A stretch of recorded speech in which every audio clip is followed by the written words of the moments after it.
Hello everyone. So my name is Radhika Singh Kelwa and I am here with today with the series Current Legal Knowledge और आज जो मैं cover करने वाली हूँ इसमें that is मार्च 2022 का लीगल करंट. ठीक है. अब क्या करने वाले हैं ये आप सभी को पता होगा. जो इम्पोर्टेंट केसेस हैं मार्च के वो सारे इसके अंदर हम डिस्कस करेंगे. ठीक है, जो बहुत ही ज्यादा इम्पोर्टेंट है आपके लिए. तो जो सबसे पहला केस है जो आज मैं डिस्कस करने वाली हूँ that is state of Rajasthan versus, just give me a second, that is state of Rajasthan versus Ashok गहतोलिया.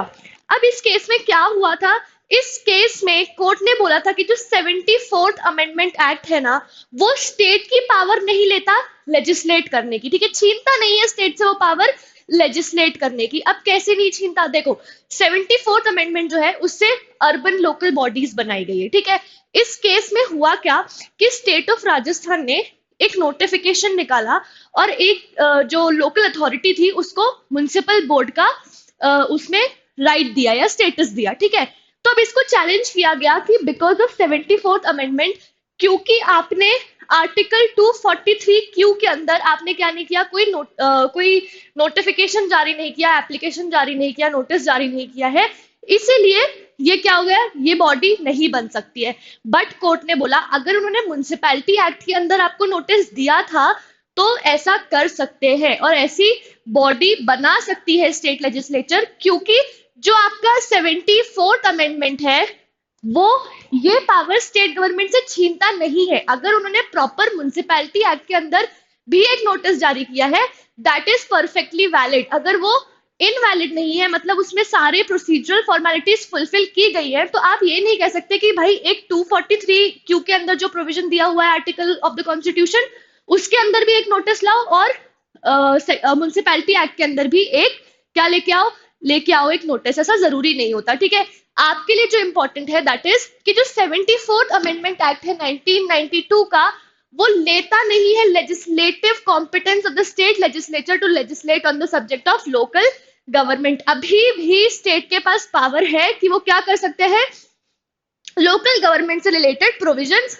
बना सकते हैं, प्रोवाइडेड कि जो भी सेंटर की पावर है ना वो उसको विशिएट ना करे. ठीक है, उसको ओवरलैप ना करे या फिर उसको उसके साथ इनकंसिस्टेंट ना हो. ठीक है, the scheme of the constitutional amendment is not to take away legislative competence of the state legislatures to legislate on the subject of local government, but it is more to ensure that the three tiers of governance are strengthened as part of democratic setup.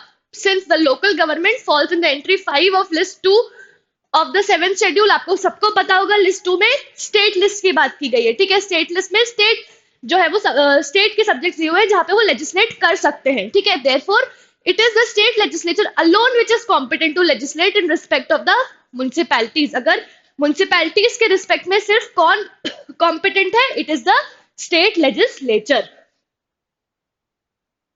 उसके बाद अगला case is your loop telecom and trading limited versus union of India. अब इसमें क्या हुआ था, जो ये लूप टेलीकॉम है एंड ट्रेडिंग लिमिटेड, इन्होंने क्या किया था, इन्होंने सुप्रीम कोर्ट को अप्रोच किया होता है ये बोलते हुए कि जो हमने 2G लाइसेंसेस देने के लिए जो एंट्री फीस भरी थी आप हमें वो रिस्टोर कर दो. क्यों? क्योंकि सुप्रीम कोर्ट का एक जजमेंट है जो जिसने ये इनके लाइसेंसेस को कैंसिल कर दिया था. ठीक है, तो अब जब उन्होंने बोला, जब वो गए रेस्टिट्यूशन लेने, उन्होंने section 65 of Indian contract act आप सबको पता होगा जो बोलता है कि अगर कोई वॉइड कॉन्ट्रैक्ट है उस केस में क्या होगा, आपकी जो जितने भी बेनिफिट्स होंगे वो रेस्टिट्यूट करने पड़ेंगे दूसरी पार्टी को. तो इन्होंने कहा कि आप हमारे जो हमने पैसे भरे थे आप विद इंटरेस्ट हमको वापस कर दो. तो यहाँ पे कोर्ट का क्या कहना था, अगर कोर्ट ने यहाँ पे पेरी डेलिक्टो, आप सभी ने सुना होगा द कंसेप्ट ऑफ पेरी डेलिक्टो, उसको डिस्कस करते हुए ये कहा था कि जिस केस में अगर एक दूसरी पार्टी भी फॉल्ट में रहती है उस केस में restitution under section 65 of Indian contract act नहीं दिया जा सकता अगर दोनों पार्टीज इक्वली एट फॉल्ट है. ठीक है, पेरी डेलिक्टो का क्या कंसेप्ट है कि अगर दोनों ही पार्टी इक्वली एट फॉल्ट है उस केस में क्या नहीं होता, उस केस में आप आके रेस्टिट्यूशन क्लेम नहीं कर सकते. अगर जैसे मान लो मेरी गलती है और मैं जा रही हूँ कुछ रेमेडीज ठीक करने तो मैं भी वो नहीं कर सकती इन केस मैं भी फॉल्ट पे हूँ. अगर मैं फॉल्ट पे नहीं होती तो मैं वहां से जरूर पैसा वापस ले सकती थी. कोर्ट ने बोला कि क्या था, यहाँ पे जो अपिलेंट्स थे दे वर कंप्लेसेंट। जब उनको बोला गया था कि भाई आपको फर्स्ट कम फर्स्ट सर्व पे लाइसेंसेस मिलेंगे, आपके लाइसेंसेस कैंसिल ही क्यों है? बिकॉज यू वर कंप्लेसेंट, उस टाइम पे आप नहीं आए जब आपको आना चाहिए था, तो आपकी भी इक्वल गलती है। इसलिए अब आप section 65 of Indian contract act invoke नहीं कर सकते हो, ठीक है। The contention raised was that the quashing of the licence by the supreme court amounted to frustration of each licence. तो उन्होंने section 56 of Indian contract act, आप सबको पता होगा, फ्रस्ट्रेशन ऑफ कॉन्ट्रैक्ट की बात करता है। इन्होंने ये भी कहा था कि सुप्रीम कोर्ट ने ऐसा जजमेंट देके हमारे जो पहले वाले कॉन्ट्रैक्ट है उसको फ्रस्ट्रेट कर दिया, इसलिए हमारी एंट्री फीस वापस कर दो, ठीक है। तो कोर्ट ने बोला कि भाई ऐसा नहीं हो सकता, आप भी सिंस फॉल्ट पे थे, पेरी डिलेक्टो का रूल हम लगाएंगे, और since you were also at fault, तो अब आपको आपके पैसे वापस नहीं मिल सकते, ठीक है। In adjudicating a claim of restitution under section 65 of the Indian Contract Act, the court must determine the illegality which caused the contract to become void. Court को देखना पड़ेगा कि कौन सी ऐसी illegality थी जिसकी वजह से कॉन्ट्रैक्ट void हुआ है। And the role of the party, role of the party सबसे important कि दोनों पार्टीज के रोल को भी देखा जाएगा। Claiming restitution has played in it, जो पार्टी restitution मांग रही है उसने क्या रोल प्ले किया था ये भी देखा जाएगा। If the party claiming restitution was equally or more responsible for the illegality, अगर जो पार्टी restitution मांग रही है वो भी equally या फिर उससे ज्यादा ही थोड़ी क्या थी, responsible थी for the illegality in comparison to the defendant, there shall be no cause for restitution। उस केस में आपको restitution नहीं मिल सकता है। उसके बाद अगला केस है पदियर प्रहलाद जी चेन्नजी वर्सेस मनीबेन जगमाला भाई। अब इसमें जो क्वेश्चन था वो ये था कि एक प्लेंटिफ था, कहानी की तरह से समझ लो कि एक प्लेंटिफ था, उसने क्या किया, उसने पहले तो डिक्लेरेशन का एक सूट फाइल किया कि भाई ये प्रॉपर्टी मेरी है। कोर्ट ने उसको डिक्लेरेशन नहीं दिया, ठीक है, उसकी जो एप्लीकेशन है वो रिजेक्ट हो गई थी, उसकी जो सूट है उसका रिजेक्ट हो गया था कि आपको हम डिक्लेरेशन नहीं दे सकते हैं। लेकिन उसमें कोर्ट ने उसको परमानेंट इंजंक्शन दे दिया। बताओ यार, ये तो बहुत ही ग्रॉस वायलेंस, सॉरी ग्रॉस वो हो गया, इनजस्टिस हो गया कि आपने क्या किया है, आपने ये बोल दिया कि आपका राइट नहीं है प्रॉपर्टी में, लेकिन आपको उसको परमानेंट इंजंक्शन दे दिया। तो कोर्ट ने यहाँ पे यही समझाते हुए कहा कि जहां पे अगर टाइटल के ऊपर कोई भी डाउट हो या क्लाउड हो, उस केस में तो आप क्या कर सकते हो, इंजंक्शन दे सकते हो। लेकिन अगर आपने टाइटल ही सेटल कर दिया और बोल दिया कि भाई टाइटल है ही नहीं, तो उस केस में आप क्या नहीं कर सकते, उस केस में फिर आप परमानेंट इंजंक्शन नहीं दे सकते हो, ठीक है। और अगर आपका टाइटल का सूट बार्ड है बाय लिमिटेशन, तो इससे क्लियरली आपका इंजंक्शन का सूट भी वो हो जाता है, क्या हो जाता है, आपका इंजंक्शन का सूट भी बार हो जाता है, ठीक है। अगर आपने क्या नहीं दिया, अगर हमने आपको टाइटल नहीं दिया तो आप इंजंक्शन भी क्लेम नहीं कर सकते हो, ठीक है। इसमें ट्रायल कोर्ट ने क्या किया था, अलाउ कर दिया था, तो सुप्रीम कोर्ट ने उसे रिवर्स करते हुए बोला कि भाई ऐसा नहीं कर सकते हो, अगर टाइटल ही नहीं है तो इंजंक्शन कैसे मिलेगा, अगर डिफेंडेंट का टाइटल है उस प्रॉपर्टी का तो हम आपको इंजंक्शन कैसे दे दें, ठीक है। यही क्वेश्चन यहाँ पे लिखा हुआ है कि जो पूछा गया था, the title to the property was the basis of the relief of possession. If that be so, in the present case the relief for permanent injunction can be said to be a consequential relief। एक तो ये क्या है, consequential relief है जो title पे based है, ठीक है, आपका सब्सटैंटिव रिलीफ नहीं है जो आप मांग रहे हो इंजंक्शन। उसके बाद therefore once the suit is held to be barred by limitation for the declaratory relief, and when the relief for permanent injunction was a consequential relief, the prayer for permanent injunction which was a consequential relief can also be said to be barred by limitation। अगर आपका suit for declaration या आपके title का suit board है तो permanent injunction का भी suit board होगा। उसके बाद once the dispute with respect to title is settled, एक बार टाइटल से रिस्पेक्ट सेटल हो गया कि आपका टाइटल नहीं है, the plaintiff in that case the suit by plaintiff for permanent injunction shall not be maintainable.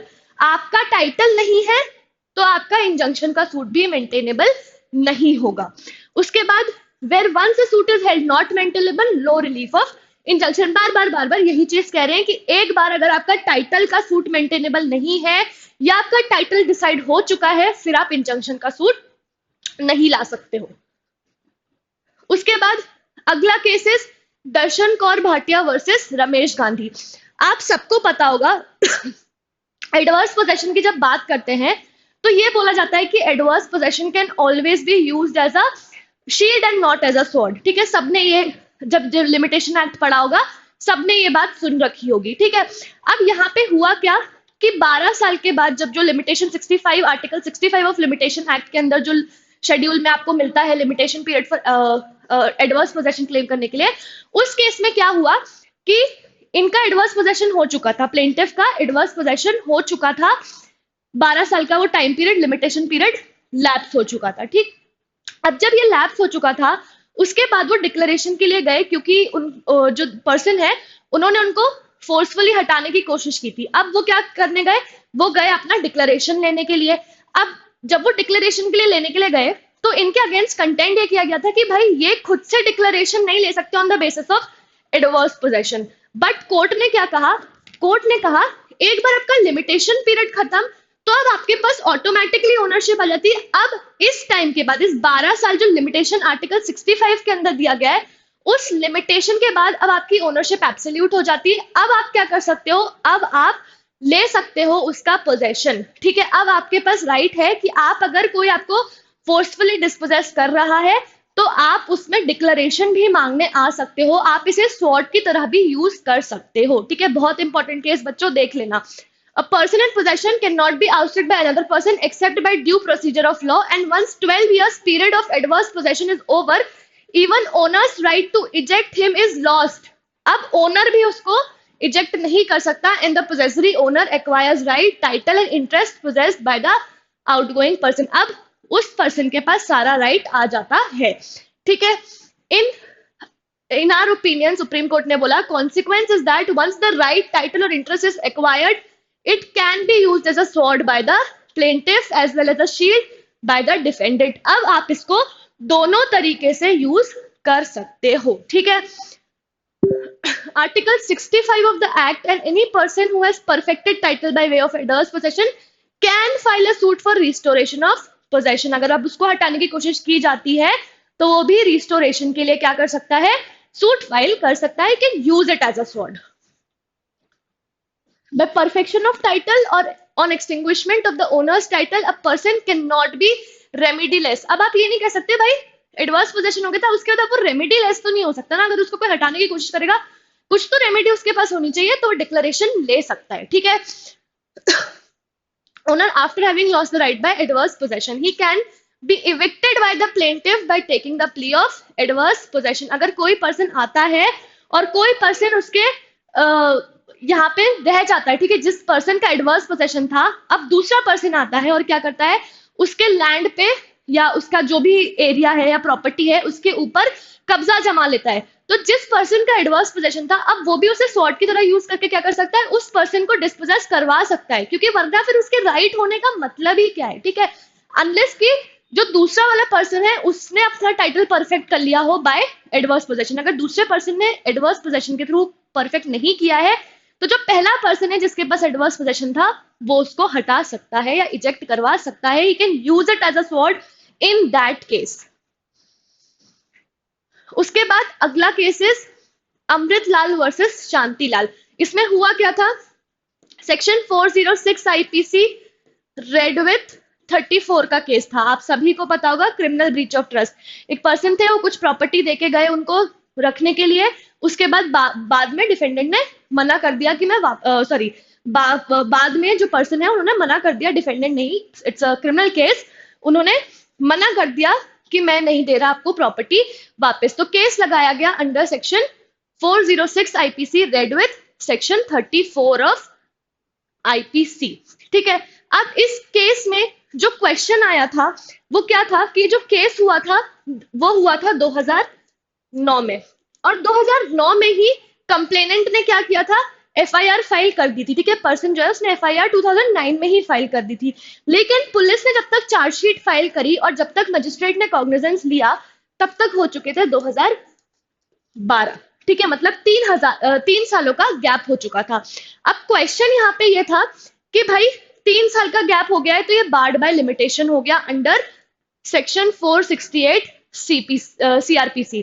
तब कोर्ट ने समझाया कि भाई ऐसा नहीं होता है, आप जो लिमिटेशन पीरियड है वो किस दिन से देखते हो, आप लिमिटेशन पीरियड देखते हो फ्रॉम द डेट जब कंप्लेंट फाइल हुई या फिर एफआईआर रजिस्टर की गई, ठीक है, उस दिन से आप लिमिटेशन पीरियड स्टार्ट करते हो, ना कि उस दिन से जब से मजिस्ट्रेट ने कॉग्निजेंस लिया, ठीक है। अगर कंप्लेंट केस नहीं था, आपने जिस दिन एफआईआर फाइल कर दी उस दिन से लिमिटेशन पीरियड स्टार्ट हो जाता है। लिमिटेशन पीरियड यहां से नहीं ले जाए, क्योंकि ये टाइम पीरियड तो क्या है, ये तो पुलिस ने अपनी इन्वेस्टिगेशन करने में टाइम पीरियड लगाया ना, यहाँ पे पार्टी की तो कोई गलती नहीं थी, तो उसको क्यों इस चीज से सफर करवाएंगे। इसीलिए 2009 से ही माना जाएगा कि लिमिटेशन पीरियड स्टार्ट हो गया था, वो वेल विद इन। अगर एक्ट 2009 में हुआ, उनने तभी के तभी जाके एफआईआर रजिस्टर कर दी, तो मतलब उन्होंने with in cognizance with in limitation period काम कर लिया था, ठीक है। आप सभी को पता होगा 468 सीआरपीसी के अंदर लिमिटेशन पीरियड दिया गया है कि अगर कोई offence is punishable with fine only, तो आपको 6 महीने का लिमिटेशन पीरियड दिया है, ठीक है। If the offence is punishable with an imprisonment less than 1 year, उस केस में 1 ईयर। अगर 1 साल से ज्यादा 3 साल से कम है तो लिमिटेशन पीरियड इज 3 ईयर्स। पूरा ये चीज इसमें समझाते हुए कोर्ट ने बोला कि the enunciation and declaration of law by the constitution bench do not admit of any doubt that for the purpose of computing the period of limitation prescribed under section 468, the relevant date is the date of filing of the complaint or the date of institution of prosecution। जिस दिन से आपने prosecution institute किया या फिर जिस दिन से आपने क्या किया, कंप्लेंट फाइल करी है, and not the date on which the magistrate take cognizance of the offence. आपने जाके बता दिया, आपका लिमिटेशन पीरियड वहीं पे शुरू होता है, ठीक है। ये नहीं है मजिस्ट्रेट साहब बाद में कॉग्निजेंस ले रहे हैं क्योंकि चार्जशीट फाइल करने में इतना टाइम लग गया, उससे आपका case is not barred by limitation, ठीक है। उसके बाद अगला case is M Nageshwar Reddy versus state of Andhra Pradesh. अब इसमें जो सोल विटनेसेस थे ना, ये एक मर्डर केस है। इस मर्डर केस के अंदर जो सोल विटनेसेस थे वो कौन थे, पर्सन के रिलेटिव, जो डिसीज पर्सन है उसके रिलेटिव्स ही थे। अब जब रिलेटिव्स ही थे तो क्वेश्चन कोर्ट के सामने ये आया कि क्या रिलेटिव्स जो होते हैं वो अगर सोलली वही सिर्फ विटनेस है तो क्या आप उनकी टेस्टिमनी पर रिलाई कर सकते हो, क्या आप उनकी जो उन्होंने बोला है भले वो आई विटनेस है, क्या आप उस पर रिलाई करके कन्विक्शन कर सकते हो। तो कोर्ट ने बोला हाँ, अगर वो भी इंजर्ड विटनेस है तो उसकी टेस्टिमनी को हम किस चीज पे डिसरिगार्ड करें, ठीक है। अगर माइनर कॉन्ट्रोडिक्शंस हो रहे हैं इधर उधर की, मतलब एक विटनेस कुछ और बोल रहा है, दूसरा विटनेस कुछ और बोल रहा है, या फिर पोस्टमार्टम रिपोर्ट में कुछ और आ रहा है, तो अगर माइनर है वो कॉन्ट्रोडिक्शंस, अगर सिर्फ छोटे मोटे कॉन्ट्रोडिक्शन है, जैसे कि अगर उसने बोल दिया उसने डेट में थोड़ी गलती कर दी कि 19 नहीं 20 तारीख थी, ठीक है, इतने माइनर अगर कॉन्ट्रोडिक्शन है, इस केस में क्या नहीं हो सकता, आप डिसरिगार्ड नहीं कर सकते उनकी टेस्टिमनी। अगर वो इंजर्ड विटनेस है, भले वो रिलेटिव भी हो, तो भी उनकी टेस्टिमनी को कंसिडर किया जाएगा। Merely because the witness were the relatives of the deceased, their evidence can not be disregard solely on the aforesaid ground, ठीक है। Unnecessarily weightage shall not be given to some minor contradictions. अगर कुछ minor contradiction है कि left पैर की जगह बोल देंगे चोट उनको लेफ्ट पैर में नहीं राइट पैर में लगी थी डिसीज पर्सन को, तो इससे इतने माइनर कॉन्ट्रोडिक्शंस वोंट मैटर। उसके बाद अगला case is Rajbir versus Surajbhan.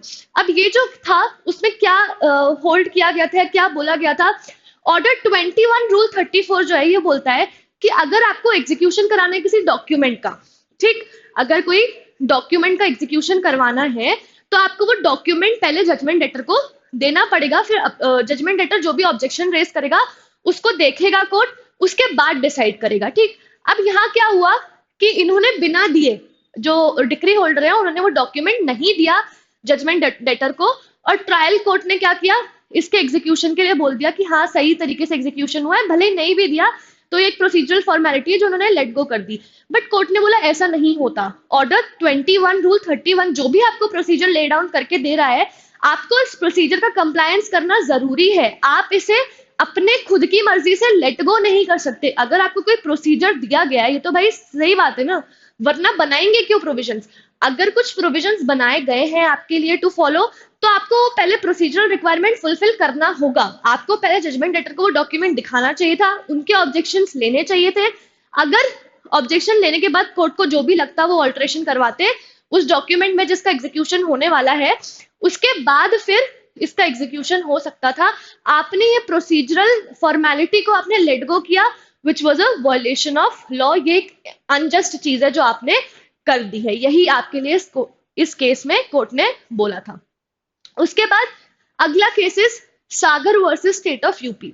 अब इस केस में क्या हुआ, 319 आप सभी को पता होगा सीआरपीसी का, जिसमें समन्स भेजे जाते हैं किसी ऐसे पर्सन को जो लगता है कि भाई वो भी गिल्टी हो सकता है। जब प्रोसीजर ट्रायल स्टार्ट हो चुका है उसके बाद अगर लगता है कि कोई पर्सन ऐसा है जो जिसको भी ऐड करना चाहिए एज एन अक्यूज पर्सन, तो उसको भेजा जाता है। अब यहाँ पे जो पर्सन थे, जो कंप्लेनेंट्स थे, उन्होंने एप्लीकेशन मूव की 319 की कि भाई हमें ऐड करना है इन लोगों को अपने इसमें केस में। तो क्या किया, पहले जो नीचे के ट्रायल कोर्ट्स हैं उन्होंने मना कर दिया। अब ये मैटर पहुंचा सुप्रीम कोर्ट तक। अब सुप्रीम कोर्ट ने जब इसको पूरा एनालाइज किया, सुप्रीम कोर्ट ने कहा कि भाई कोई ऐसा मुद्दा ही नहीं था जो आप ये दिखा पाओ कि वो पर्सन्स इन्वॉल्व थे जिनको आप 319 के अंदर समन्स भेजना चाह रहे हो। ऐसा कुछ ग्राउंड ही नहीं है जो दिखाए कि उन्होंने भी वो भी इन्वॉल्व थे इसमें। ठीक है, आपने थोड़ा बहुत कुछ देखा, जो विटनेसेस हैं उन्होंने कुछ सर्कमस्टांसेस देखे, उसके बेसिस पे उन्होंने कहा कि भाई वो पर्सन, वो XYZ पर्सन हो सकता है कि उसको भी 319 के समन्स भेजो और उसको भी बुला लो कोर्ट में। तो ऐसा नहीं हो सकता है। ठीक है, अगर आपके पास सॉलिड ग्राउंड नहीं है, अगर सॉलिड ग्राउंड है ऐसे बिलीव करने के कि अगर आप जो बोल रहे हो अगर वो अनरिबटेड रहता है तो जिस पर्सन को आप बुलाना चाह रहे हो वो कन्विक्ट हो ही जाएगा, उसी केस में 319 के समन्स इशू करती है कोर्ट, अदरवाइज नहीं करती है। ठीक है, ऐसे, क्योंकि अगर ऐसे ही करती रही कोर्ट, ये लॉजिकली सोचो, अगर ऐसे ही किसी को भी बीच ट्रायल में बोलती रही कि भाई इसको बुला ला, उसको बुला ला, इसको भी अक्यूज बना दो, तो ये तो आपका जो मेन प्रोसीजर है वो पूरा वॉयलेट हो जाएगा ना। कि क्यों फिर स्टार्टिंग में ही चार्जशीट फाइल होती है, क्यों स्टार्टिंग में ही अक्यूज को पकड़ के लाते हैं, आइडेंटिफाई करते हैं, क्यों कभी भी बीच में किसी को भी ऐड करते जाएंगे? ऐसा नहीं होना चाहिए। कोर्ट ने क्या बोला कि पावर 319 की जो है ना वो डिस्क्रिशनरी और एक्स्ट्राऑर्डिनरी पावर है। डिस्क्रिशनरी और एक्स्ट्राऑर्डिनरी पावर है जिसे आपको स्पेरिंगली, मतलब बहुत सोच समझ के एक्सरसाइज करना है। आप हर किसी केस में ऐसे ही इसे एक्सरसाइज नहीं कर सकते हो। ठीक है, आप सिर्फ बिना सोचे समझे या बिना क्रूशल फैक्ट्स को देखे हुए आप ऐसा काम नहीं कर सकते। ठीक है, कोर्ट को बहुत सोच के, जब वो कोर्ट बहुत सेटिस्फाई हो जाए कि इतना ज्यादा है that the evidence if goes unrebutted would lead to conviction against the person, अगर ऐसे टाइप के एविडेंसेस आपके सामने लाए गए हैं तब आप फिर 319 का यूज कर सकते हो ऑफ सीआरपीसी।